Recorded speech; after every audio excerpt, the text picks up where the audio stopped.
शुरुआत हो गई है रात की और समय हो गया है मैथ के बाद की। मैं सौरभ तिवारी आप सभी विद्यार्थियों का अपने YouTube channel BT knowledge world पर बहुत बहुत स्वागत करता हूं और उम्मीद करता हूं आप सभी लोग स्वस्थ होंगे, मस्त होंगे, ज़बरदस्त होंगे, अपनी पढ़ाई लिखाई अपना अध्ययन कर रहे होंगे। तो मेरे भाई बहनों, उम्मीद करते हैं पिछले वीडियो तक की जो बातें आपको बताई गई अच्छे प्रकार से समझ में आ गई होंगी। हम लोगों ने सब प्रकार के फलनों की चर्चा करने के बाद उसके ऊपर 1 1 and 2 के प्रश्नों को किस प्रकार से प्रूव किया जाता है, किस प्रकार से कंसेप्ट को अप्लाई किया जाता है, इसकी चर्चा हम लोगों ने कर ली थी और प्रीवियस वीडियो में आपको कुछ क्वेश्चंस 1 1 and 2 का करा चुके हैं। अब हम लोग उसी क्रम को आगे बढ़ाते हैं और हम लोग कुछ 1 1 and 2 के और क्वेश्चंस लेते हैं जो हमारे बोर्ड परीक्षा के लिए बहुत इंपॉर्टेंट है। तो आज का सेशन भी इंपॉर्टेंट होने वाला है। सब लोग वीडियो को शेयर कर दें जिससे ज़्यादा से ज़्यादा हमारे बच्चे इस शानदार सेशन को पढ़ सकें। तो हम लोग आज की वीडियो को शुरू करें तो सबसे पहले आप लोग देख लेंगे यहाँ पे 1 2 3 4 क्वेश्चंस आपके सामने दिखाई दे रहे हैं और सबके लिए क्या करना है 1 1 and 2 की हमें जांच करनी है। हमें यह देख के बताना है हल करके कि कौन सा फंक्शन 1 1 है, कौन सा फंक्शन and 2 है, कौन 1 1 and 2 दोनों है या कौन दोनों नहीं है। हम लोग देखते हैं, चेक करते हैं, चेक करने के बाद जो आएगा रिजल्ट हम लोग उसको बताएंगे। तो सबसे पहला क्वेश्चन दिया गया है हमारा F such that R2R fx बराबर साइन एक्स दिया गया है। एक ट्रिग्नोमेट्रिक फंक्शन है। हम लोग इसको कैसे लगाएंगे सब लोग ध्यान से देखें। सबसे पहले सॉल्यूशन करेंगे तो लिख लेंगे एफ सच दैट R2R और एफ ऑफ एक्स बराबर साइन एक्स हम लोग लिख देंगे। अब हम लोग इसमें लिखेंगे हम जानते हैं कि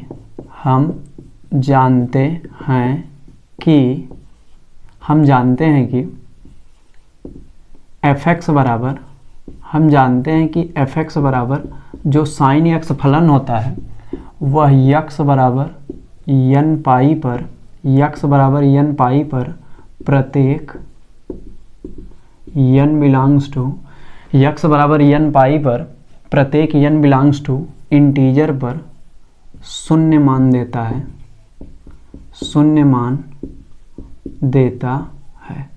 इसका मतलब ये है कि हम लोग 11th में ये बात सीखे हैं कि अगर एफ एक्स बराबर साइन एक्स फंक्शन होता है तो उसका व्यापक मान क्या होता है, यक्स बराबर n पाई होता है। और व्यापक मान मतलब जो हमारा यक्स बराबर n पाई होता है वह व्यापक क्यों हम कह रहे हैं, क्योंकि यक्स बराबर n पाई में अगर हम लोग n के जगह पे कोई भी इंटीजर रखते हैं, चाहे पॉजिटिव चाहे निगेटिव चाहे जीरो, तो हमेशा उसकी वैल्यू हमें क्या देता है, शून्य देता है। इसका मतलब साइन एक्स जो है वह शून्य कब कब होता है, जब हमारा यक्स बराबर क्या होता है, n पाई होता है, जहाँ n बिलोंग्स टू क्या होता है, इंटीजर होता है। तो इस प्रकार हम लोग देख रहे हैं कि हम लोग n की कोई भी वैल्यू इंटीजर से रखते जाएंगे तो हमारा हर कंडीशन में मान क्या आएगा, जीरो आएगा।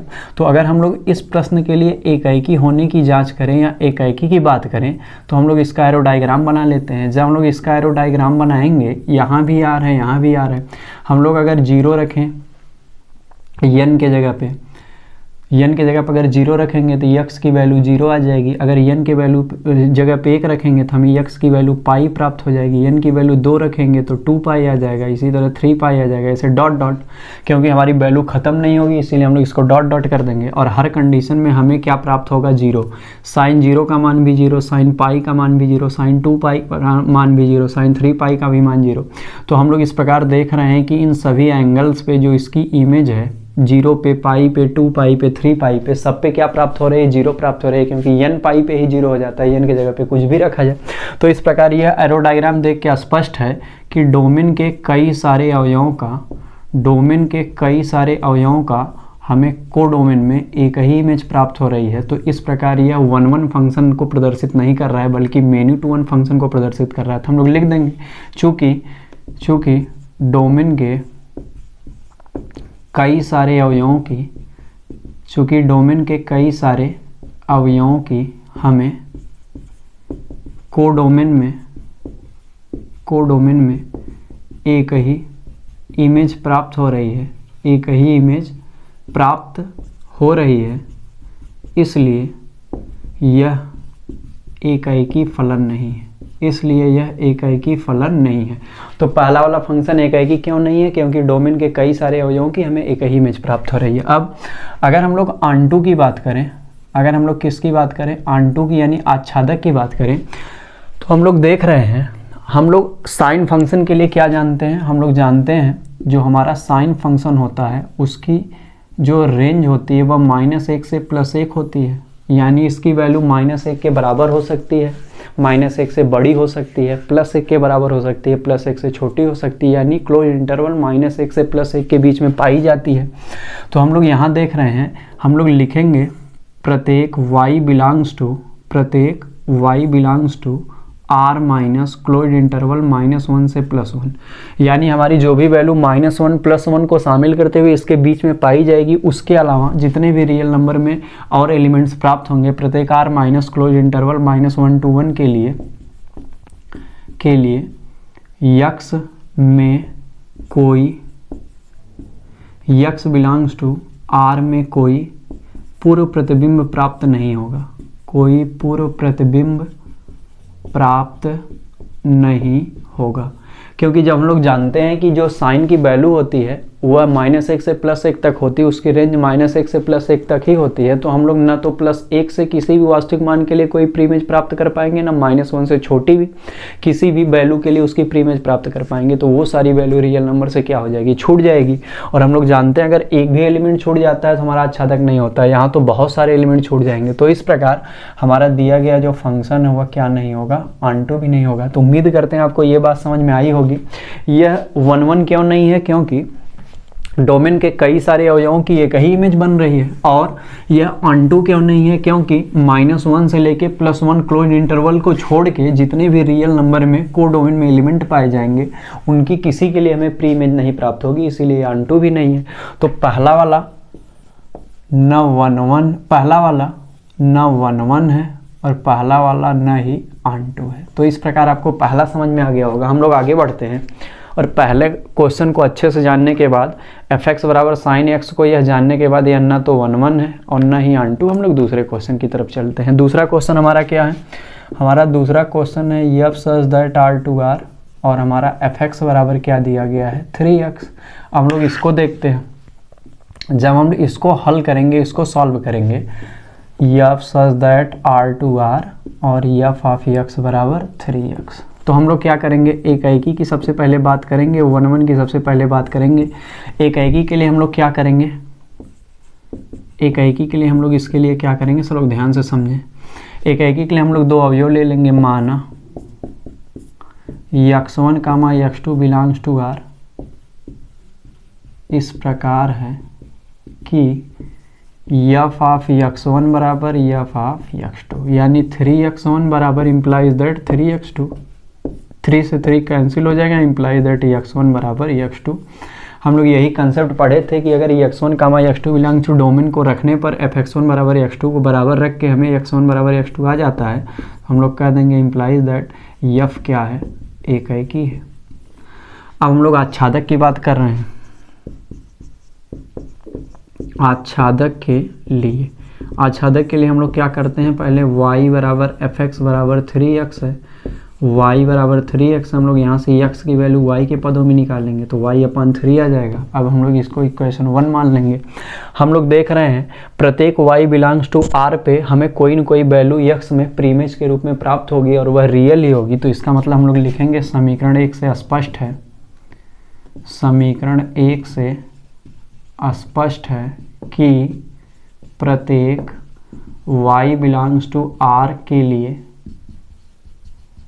x बिलोंग्स टू r इस प्रकार अस्तित्व रखता है, इस प्रकार अस्तित्व रखता है कि f ऑफ x बराबर y प्राप्त होता है। इसलिए दिया गया फलन क्या है, आच्छादक है। तो जब हम लोग प्रत्येक y बिलोंग्स टू r के लिए x बिलोंग्स टू r में कोई न कोई प्रीमेज पा जाएंगे तो हमारा दिया गया फलन आच्छादक हो जाएगा, क्योंकि हमारे कोडोमेन का कोई भी अवयव नहीं छूटेगा। तो जो हमारा दूसरा वाला फलन है वह एकाएकी भी है और आच्छादक भी है, यह दोनों स्थितियों को फॉलो कर रहा है। अब हम लोग तीसरे को देखते हैं, बिल्कुल दूसरे की तरह ये वाला लगेगा, f सच दैट r है और fx बराबर क्या है 2x है। इस बार केवल 3x जगह 2x हो गया है। जो हम लोग एकाएकी की जांच करेंगे या एकाएकी के लिए बात करेंगे तो हम लोग क्या कह देंगे, माना x1, x2 belongs to r इस प्रकार है कि f ऑफ x1 बराबर f ऑफ x2, यानी 2x1 बराबर 2x2। इम्प्लाइज दैट, तो ये जब यहाँ से कैंसिल हो जाएगा तो हमें x1 बराबर x2 प्राप्त हो जाएगा। इसलिए दिया गया फलन f क्या है, एकाएकी है। अब हम लोग बात कर देंगे किसके लिए, आच्छादक के लिए। हम लोग आच्छादक के लिए जब देखेंगे तो हम लोग सबसे पहले लिखेंगे माना y बराबर fx बराबर 2x, यानी y बराबर 2x, यानी x बराबर y/2 समीकरण 1। हम लोग यहाँ पे भी देख रहे हैं, हम लोग y की कोई सी भी वैल्यू रख देंगे रियल नंबर से, सबके लिए हमें x बराबर कुछ न कुछ रियल प्राप्त होगा, यानी सबके लिए प्री इमेज प्राप्त होगी। तो ये आच्छादक भी है, तो हम लोग लिख देंगे समीकरण 1 से स्पष्ट है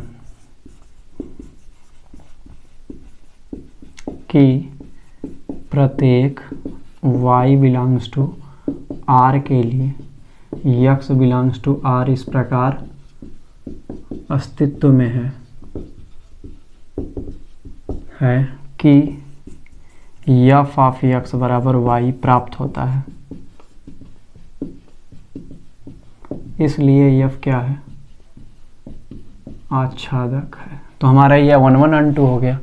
हम सबसे लास्ट क्वेश्चन को देखते हैं, फोर्थ वाले को। फोर्थ वाला दिया गया है f सच दैट r2r और f ऑफ x बराबर x² + 5। तो अगर हम लोग इसको देखें, सब लोग ध्यान से समझें, अगर हम लोग इसके एकाएकी होने की बात करें, एकाएकी की जांच करें, तो हम लोग क्या पाते हैं, अगर हम लोग x बराबर 1 लेंगे तो हमारा f1 कितना आ जाएगा, 1 का स्क्वायर + 5 बराबर 6।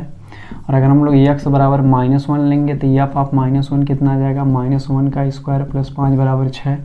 इसका मतलब हम लोग दोनों x जो रियल नंबर से लिए, x बराबर कौन कौन सा, -1 और 1, ऑल ऑफ x जो -1 + 1 है जिसको हम लोग r से लिए, इन दोनों ही कंडीशन में हमारा इम्प्लाइज दैट f ऑफ 1 और f ऑफ -1 की वैल्यू या इमेज क्या प्राप्त हुई, 6 प्राप्त हुई। इस प्रकार हम लोग देख रहे हैं कि दो अवयवों की एक ही इमेज प्राप्त हो जा रही है, और जब दो अवयवों की एक इमेज प्राप्त होती है तो वो 1 1 ना होकर क्या होता है, मिनी 1 हो जाता है। अगर हम लोग इसी प्रकार x बराबर 2 ले लें तो f2 की वैल्यू क्या प्राप्त हो जाएगी, 2 का वर्ग + 5 और बराबर कितना आ जाएगा, 9। और इसी तरह अगर हम लोग x बराबर -2 ले लें तो हम लोग देख रहे हैं f ऑफ -2 भी कितना आ जाएगा, -2 का वर्ग + 5 बराबर 9। तो हम लोग देख रहे हैं कि x की जो वैल्यू हम लोग पॉजिटिव ले रहे हैं, अगर निगेटिव ले रहे हैं, दोनों कंडीशन में हमें सेम इमेज प्राप्त हो रही है। तो अगर हम लोग इसको एरो डायग्राम से भी समझें तभी भी हम लोग समझ सकते हैं।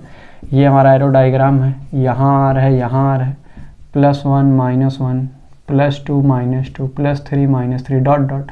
तो हम लोग जब -1 + 1 लेंगे तो हमें 6 प्राप्त हो जाएगा, जब हम लोग +2 -2 ले लेंगे तो हमें 9 प्राप्त हो जाएगा, और अगर हम 3 ले लें तो हमें 14 प्राप्त हो जाएगा। तो इन दोनों की इमेज 6, इन दोनों की इमेज 9 और इन दोनों की इमेज कितना, 14।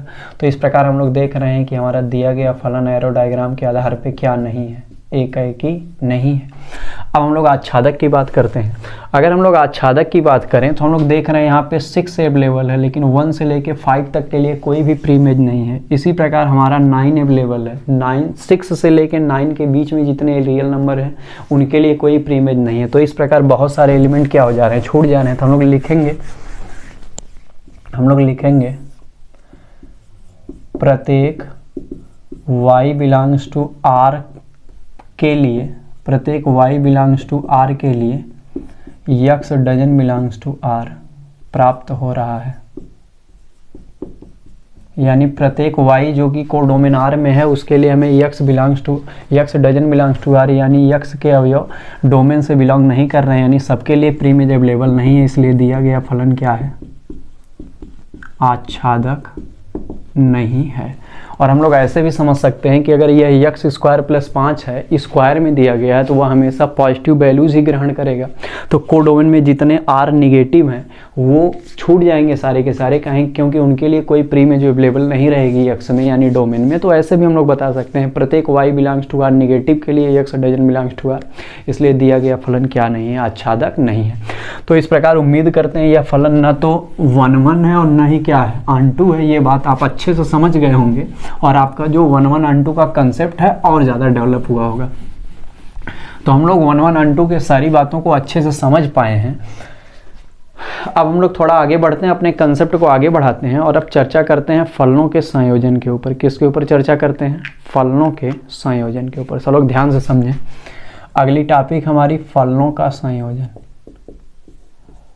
फलनों का संयोजन, इसको हम लोग कहते हैं इंग्लिश में कंपोजिशन ऑफ फंक्शंस। सबसे पहले हम लोग फलनों के संयोजन की डेफिनेशन देखते हैं। यदि capital A, capital B, capital C तीन अरिक्त समुच्चय हैं, तीन अरिक्त समुच्चय हैं तथा f such that a to b एवं g such that b to c दो परिभाषित फलन हैं। यदि तीन ए बी सी क्या हैं? अरिक्त समुच्चय हैं तथा f such that a to b तथा एवं g such that b to c दो परिभाषित किए गए क्या हैं? फलन हैं। तब इन दोनों फलनों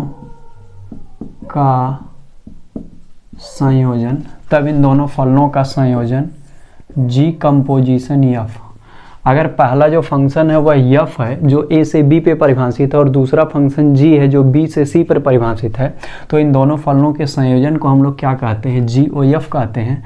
और लिखेंगे तब इन दोनों फलनों का संयोजन GOF समुच्चय A से समुच्चय C पर परिभाषित हो जाता है।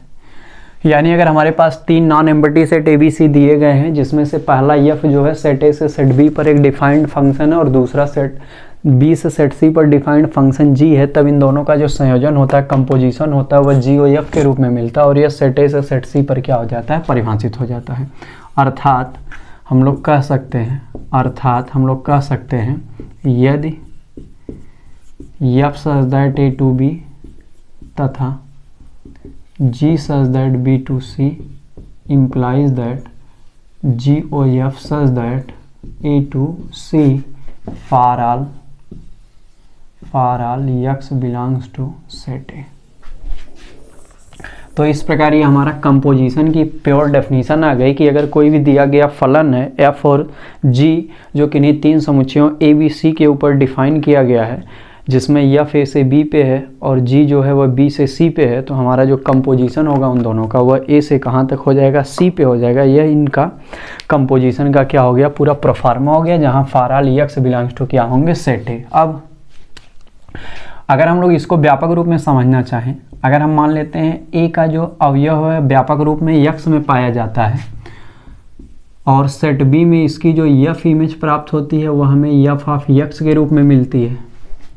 पुनः जब हम लोग B और B से C की बात करते हैं तो हमारा जो सेट B होता है अब वह किसका काम करने लगता है? डोमेन का काम करने लगता है। और ये जो डोमेन हमें प्राप्त होता है वह किसके रूप में दिया गया है? f ऑफ x के रूप में। अब इसकी जो g इमेज है वह हमें g of f of x के रूप में प्राप्त होने लगती है। पहली कंडीशन में जो हमारा डोमेन है वह सेट A है जिसके एलिमेंट हमें x के रूप में प्राप्त हो रहे हैं। अब f नियम द्वारा a b से जुड़ा हुआ है, तो इस x वाले एलिमेंट की जो f इमेज है वह हमें b ऑफ x के रूप में, f ऑफ x के रूप में वह सेट b में प्राप्त हो रही है। अर्थात पहले वाली कंडीशन में सेट b को डोमेन का काम कर रहा है। पुनः जब हम लोग B से C की बात कर रहे हैं तो यह जो B है अब डोमेन का काम कर रहा है, क्योंकि B से C की बात हो रही है जिसमें हमें जो एलिमेंट मिल रहे हैं वह f ऑफ x के रूप में मिल रहे हैं। क्यों? क्योंकि सेट A के जो x अवयव की f इमेज है वह f ऑफ x, और जब यह डोमेन का काम करने लगा तो इसका जो डोमेन वाला एलिमेंट है वह f ऑफ x के रूप में हो गया। अब इसकी जो हमें g इमेज है g नियम द्वारा क्योंकि C में प्राप्त हो रही है तो यह हमें g of f of x के रूप में प्राप्त होगी। अगर x एलिमेंट था तो f नियम द्वारा fx हमें इमेज दिया। तो अगर हमारा एफ ऑफ एक्स अब डोमेन हो गया तो जी नियम द्वारा हमें क्या इमेज देगा, जी ऑफ एफ ऑफ एक्स। यही प्रक्रिया जो ए से सी तक पहुंचने की थी, इसी को हम लोग क्या कहते हैं, कंपोजिशन कहते हैं। और अगर इसका हम लोग एरो डायग्राम देखें तो यह ए के लिए है, यह बी के लिए है और यह सी के लिए है। यह ए है, यह बी है और यह सी है। मान लेते हैं ए और बी एफ नियम द्वारा है और बी और सी जी नियम द्वारा जुड़े हुए हैं। अगर ए के एलिमेंट को यक्स कहा जाए तो इसकी जो एफ नियम द्वारा इमेज होगी वह एफ एक्स होगी। अब यक्स यहाँ पे डोमेन है और बी यहाँ पे कोडोमेन है। और उसी प्रकार जब हम लोग अब बी से सी की बात करेंगे तो हमारा डोमेन यहाँ से इस कंडीशन में एफ ऑफ एक्स काम करेगा, जिसकी जी इमेज हमें जी ऑफ एफ ऑफ एक्स के रूप में प्राप्त होगी। इस प्रकार हमारा जो ए है वह किससे रिलेट कर गया, सी से रिलेट कर गया। और यही प्रक्रिया क्या कहलाती है, जी ओ एफ कहलाती है। यही प्रक्रिया हमारी क्या कहलाती है, जी ओ एफ कहलाती है। इसको हम और आपको क्लैरिफाई करके बता रहे हैं, यहाँ तक की उम्मीद करते हैं आपको बातें समझ में आई होंगी और डेफिनीशन आपको समझ में आई होगी कि 3 नॉन एम्प्टी सेट पे हम लोग कंपोजिशन को डिफाइन कर सकते हैं जबकि 2 फंक्शंस हमें ज्ञात हो।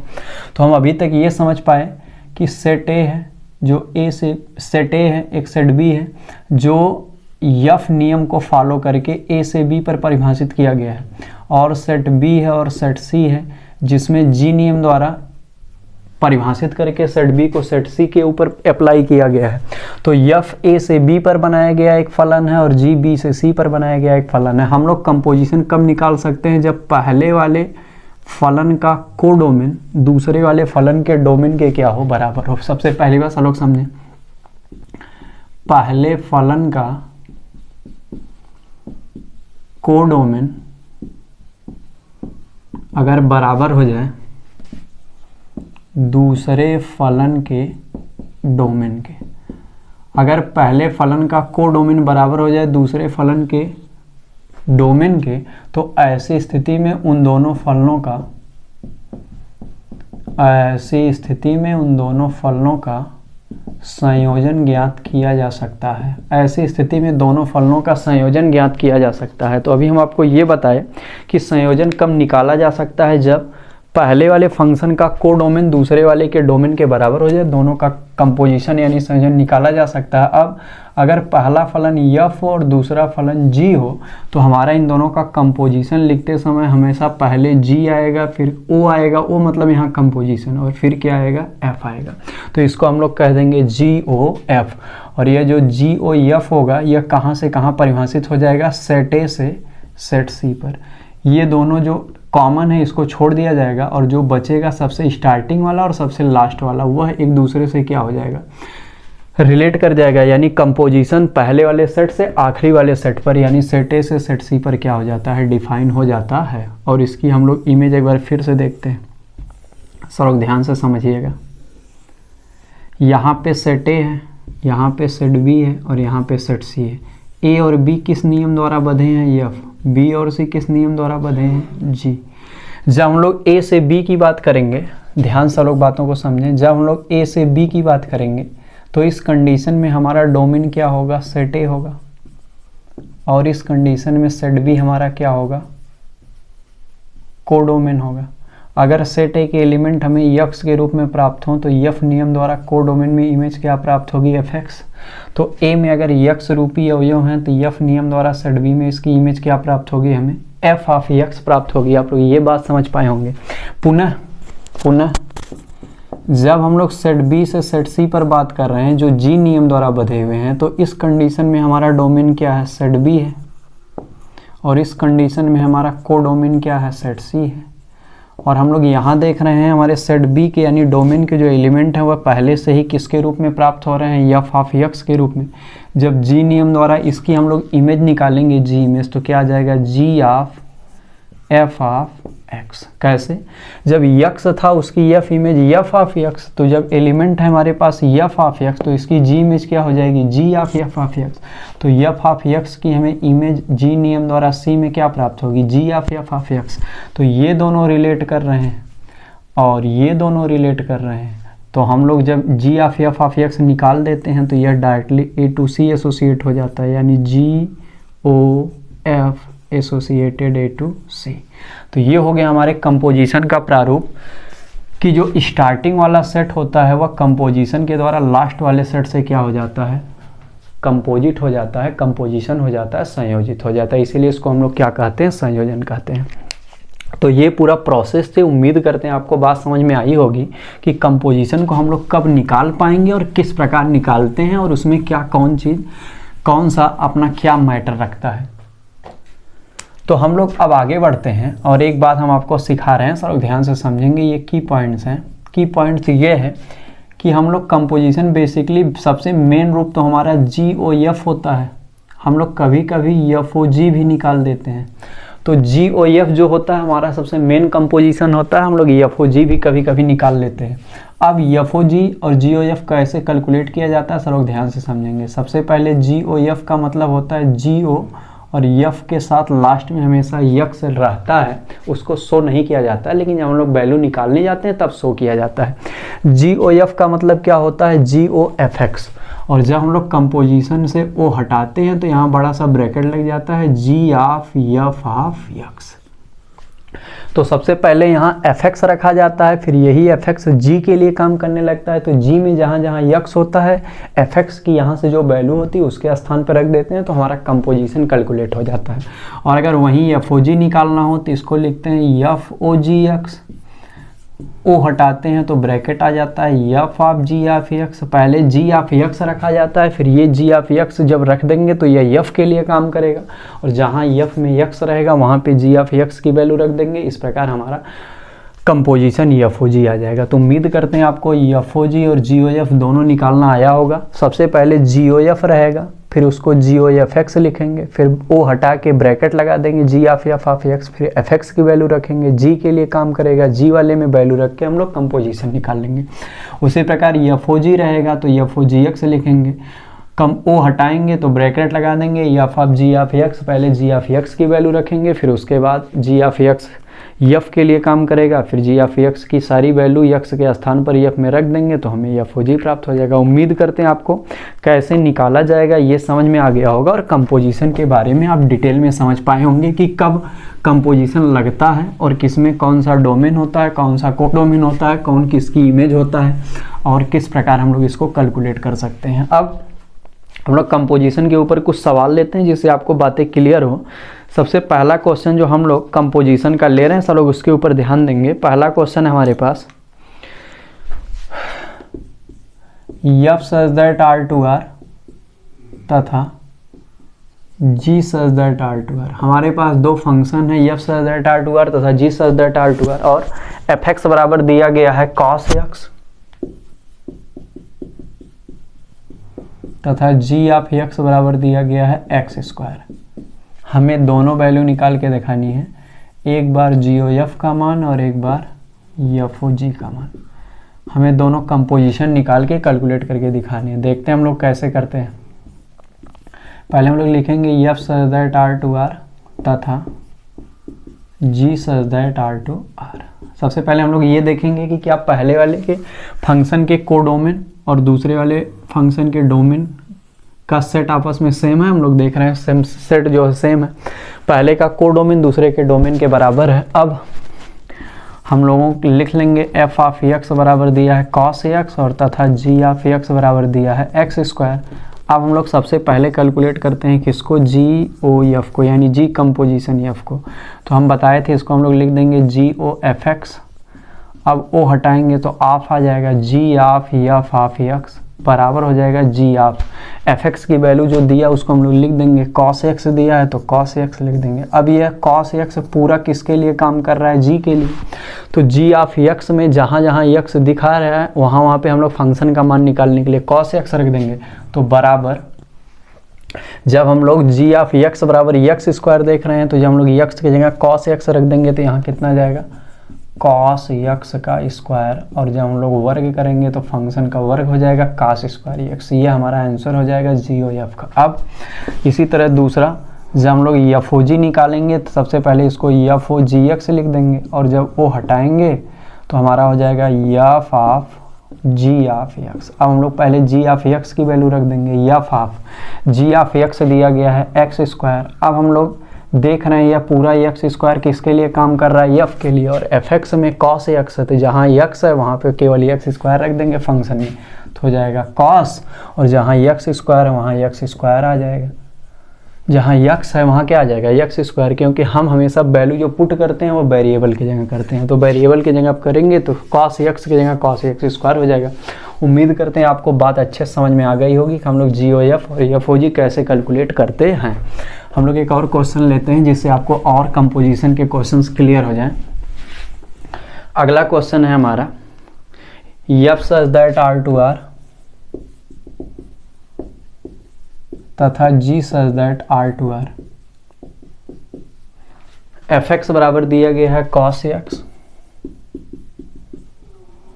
तथा जी एक्स बराबर दिया गया है 3x स्क्वायर। पहला सवाल आपको बताना है जी ओ एफ बराबर, और दूसरा निकालना है किसके बराबर, एफ ओ जी बराबर। तो हम लोग देखते हैं इसको हम लोग कैसे सॉल्व कर सकते हैं। जब हम लोग इसको सॉल्व करने जाएंगे तो सबसे पहले लिख लेंगे F such that R to R तथा G such that R to R. पहले हम लोग मिलाते हैं, पहले वाले फंक्शन का कोडोमेन और दूसरे वाले फंक्शन का डोमेन बराबर है, यानी संयोजन हम लोग निकाल सकते हैं। अब हमारा दिया है एफ एक्स बराबर कॉस एक्स तथा जी ऑफ एक्स बराबर दिया है 3x स्क्वायर। जब हम लोग पहला निकालेंगे जी ओ एफ का मान तो हो जाएगा जी ओ एफ एक्स। अब ओ को हम लोग हटाएंगे तो ब्रैकेट में लिख देंगे f of x g of F of x. अब सबसे पहले हम लोग एफ एक्स की वैल्यू रखेंगे, तो जी ऑफ एफ एक्स कितना है हमारा कॉस एक्स। ये पूरा कॉस एक्स किसके लिए काम कर रहा है, जी के लिए, तो जी में जहाँ पे एक्स है वहाँ पे हम पूरा क्या लिख देंगे कॉस एक्स, तो बराबर हो जाएगा 3 इंटू एक्स स्क्वायर के जगह पे कॉस एक्स का स्क्वायर हो जाएगा 3 कॉस स्क्वायर एक्स। ये हमारा पहले का आंसर हो जाएगा। अब हम लोग दूसरा कैलकुलेट करते हैं एफ ओ जी, तो हमारा हो जाएगा एफ ओ जी एक्स, यानी हो जाएगा f of g of x. तो जी ऑफ एक्स की जगह पे 3x स्क्वायर है, तो हमारा हो जाएगा एफ ऑफ 3x स्क्वायर। अब ये पूरा 3x स्क्वायर किसके लिए काम कर रहा है, एफ के लिए, तो एफ में जहाँ पे x है वहाँ पे हम लोग 3x स्क्वायर लिख देंगे, तो हमारा आंसर क्या बन जाएगा कॉस, और जहाँ x है वहाँ क्या हो जाएगा 3x स्क्वायर। ये हमारा इस सवाल का क्या हो जाएगा आंसर हो जाएगा। उम्मीद करते हैं आपको ये वाली बात भी अच्छे से समझ में आ गई होगी। हम लोग कंपोजिशन पे एक और क्वेश्चन ले लेते हैं। अगला क्वेश्चन है, यदि एफ ऑफ एक्स बराबर, पहले दिया गया है F such that R to R, दूसरा दिया गया है G such that R to R. पहला दिया गया है F such that R to R और दूसरा दिया गया है G such that R to R, और आगे दिया गया है एफ एक्स बराबर एफ एक्स बराबर दिया गया है एक्स क्यूब तथा जी ऑफ एक्स बराबर दिया गया है tan एक्स। हमें इसमें भी एक बार जी ओ एफ निकाल लेना है और एक बार एफ ओ जी निकाल लेना है। तो हम लोग सबसे पहले देखते हैं F such that R to R और G such that R to R. तो हम लोग देख रहे हैं कोडोमेन और डोमेन इस बार भी बराबर है, तो हम लोग देख रहे हैं एफ ऑफ एक्स बराबर है एक्स क्यूब और जी ऑफ एक्स बराबर है tan एक्स। तो हम लोग जब पहला निकालेंगे जी ओ एफ तो हो जाएगा जी ओ एफ एक्स, यानी जी ऑफ एक्स। तो हमारा हो जाएगा कितना, जी ऑफ एक्स हो गया। अब हम लोग सबसे पहले क्या करेंगे, इसमें एफ एक्स की वैल्यू रखेंगे। जब हम लोग इसमें एफ एक्स की वैल्यू रखेंगे तो हमारा हो जाएगा जी ऑफ एक्स क्यूब। अब ये एक्स क्यूब पूरा जी के लिए काम कर रहा है, तो जी ऑफ एक्स में हम लोग रख देंगे tan एक्स है, तो हो जाएगा tan एक्स क्यूब। ये पहले का आंसर हो गया। दूसरा एफ ओ जी हम लोग निकालेंगे तो एफ ओ जी एक्स हो जाएगा और f of g of x हो जाएगा। अब पहले हम लोग जी एक्स की वैल्यू रखेंगे, एफ ऑफ जी एक्स की वैल्यू tan एक्स है। अब ये पूरा tan एक्स एफ के लिए काम कर रहा है, एफ एक्स में जहाँ एक्स है वहाँ tan एक्स लिख देंगे, तो एक्स के क्यूब की जगह tan एक्स का होल क्यूब हो जाएगा, तो इसका आंसर हो जाएगा tan क्यूब एक्स। तो उम्मीद करते हैं आपको एफ ओ जी जी एफ का अच्छे से कंसेप्ट समझ में आया होगा। हम आपको एक क्वेश्चन दे रहे हैं, चलो यही हमें करके होमवर्क में दिखाएंगे। क्वेश्चन है F such that R to R, G such that R to R, F of x बराबर 8x क्यूब तथा G ऑफ x बराबर x की पावर 1/3। आपको GOF का मान भी कमेंट बॉक्स में बताना और FOG का मान भी बताना है। दोनों सब लोग अच्छे से लगा के हमें कमेंट बॉक्स में आंसर बताएंगे। हम सबका कमेंट बॉक्स में आंसर चेक करेंगे और देखेंगे कि इसका पूरी तरह से सही है। तो हम लोग कंपोजिशन की अच्छे से बातें समझने के बाद कंपोजिशन के ऊपर सवाल भी लगा लिए, आपको हम होमवर्क भी दे दिया। उम्मीद करते हैं सब लोग यहाँ तक की बातों को अच्छे से बार बार वीडियो देख के रिपीट करेंगे और समझने का प्रयास करेंगे। कोई भी डिफिकल्टी होगी सब लोग कमेंट बॉक्स में बताएंगे। हम लोग मिलते हैं नेक्स्ट वीडियो में नेक्स्ट कंटेंट के साथ। तब तक के लिए आप लोगों का बहुत बहुत धन्यवाद।